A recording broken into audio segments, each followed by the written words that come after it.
The Lagos State government has called for cooperation and vigilance among stakeholders across all economic spheres of the country in the war against money laundering and terrorism financing, describing it as a threat to global peace.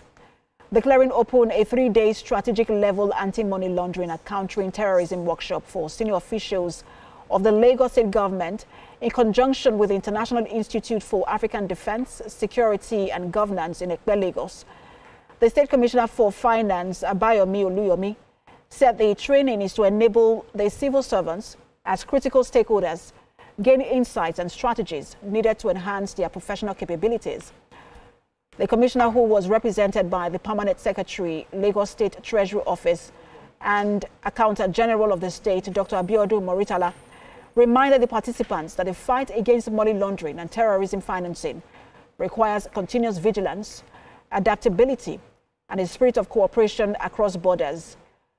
The country director of the International Institute for African Defense, Security and Governance, Major General Emmanuel White, retired, said the training is important because the country and certain strategic level leaders ought to know what money laundering and financing terrorism affect any nation negatively. Terrorism financing, especially if it's alluded to a country, affects the financial economy, integrity of the financial economy. And so this training is aimed at not just creating awareness, but bringing forth implementation plans that can help Lagos State ensure that their public handling of finances and procurement processes meet the integrity standard and international standard. The workshop is very apt, like I said, because it has shown a lot of insight. A lot of awareness has come out of it for us to help us, in guiding ourselves while we are discharging our duties as public officers.